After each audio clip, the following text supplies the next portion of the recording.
So I got the Rock Slide USA slide fixed, and I ended up filling this corner with weld. This slide is not stainless like some of them are, so I just used standard welding wire, but I built it up a little bit here and then used hand tools, Dremel and file to file it down. And I also noticed that there was a little bit of a lip here in the front, so I added a little bit more weld to the front, knocked that lip out of it. And the first time I added weld, I had everything taped up really well, like I should have, kept everything clean. The second time I got in a rush when I added this, and I ended up getting weld spatter down inside of here, and it stuck. By the time I got it knocked out, the Cerakote was all looking pretty rough, so I decided just to go ahead and take it off and polish this up really well. And I decided to go a little bit further and polish the areas that the barrel contacts while it's moving to try to reduce friction. I had some difficulty getting down in here, so it's not great, but it is much smoother than it was originally. And once that Cerakote came off, I was able to see a lot of machining marks. I don't think I can get them to show up on the camera, but you can see in person where the mill went down there, and it was a pretty rough cut. While I had it apart, since I was using a $60 factory seconds barrel, I believe this was Bear or something. I'm not real familiar with the brand, but hey, 60 bucks for a barrel, I'll take it. I decided since I had everything out, I'd just go ahead and polish this up too. It had a lot of tooling marks down the end of the barrel. There were a lot of tooling marks on the sides and top. The feed ramp was not that smooth. So I used my benchtop grinder with some buffing wheels on it to clean everything up. And I started with a black emery compound to knock the tooling marks off with one of these treated muslin cloths. I have it combed out a little bit now, but when I initially started, I did not comb it. I wanted it to be tight so I could really lay into it and get that black nitride coating off.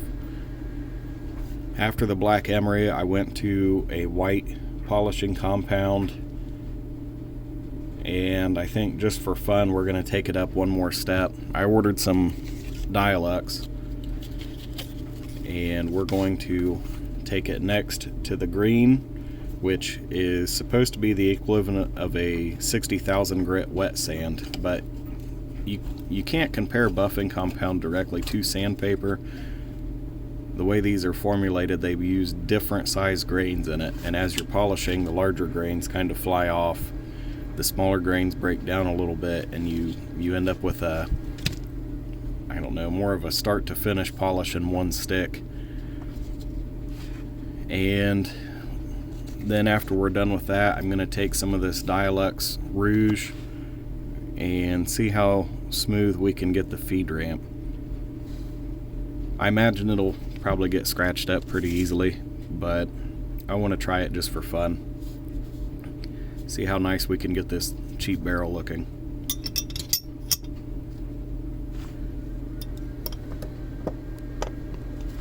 I did polish all the internals on this, and I polished all the internals on the lower. This is primarily used parts, mix match parts just thrown together. The idea for this build was to get one as cheap as possible. But before, I had to force the magazine up to get it to feed reliably.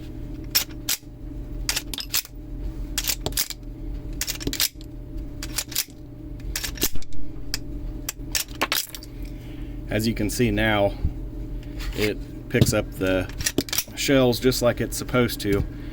The amount of material that I added, make sure we're empty.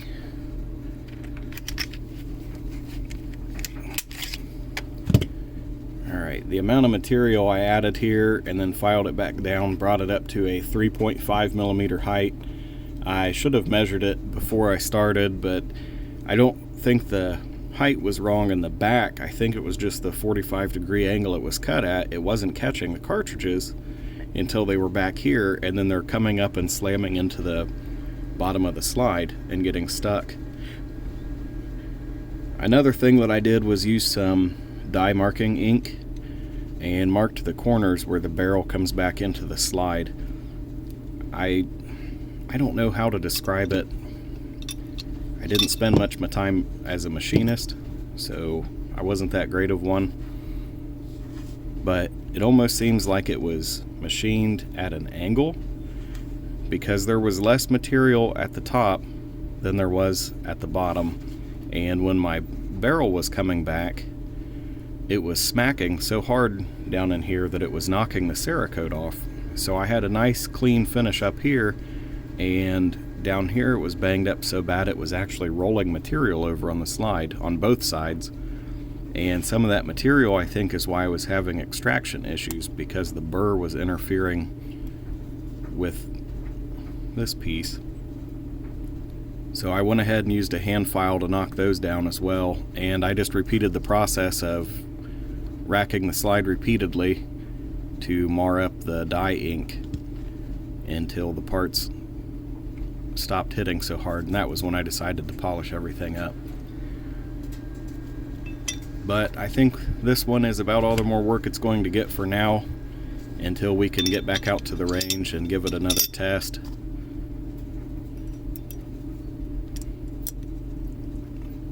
I don't know how well this one will function because it is PETG, and the last one just kind of cracked right across layer lines and everything, so this will be another material test on top of that.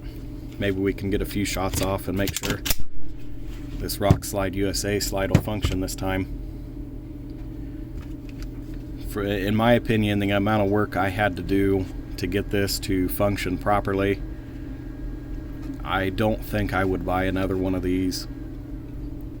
I did the math on what I spent for cheap parts kits that needed a ton of work, and the cheap used slide, and the cheap factory seconds barrel, and I have about $260 wrapped up in it, not counting the amount of time I had to spend filing, polishing, welding, and everything else to get it to fit and function properly.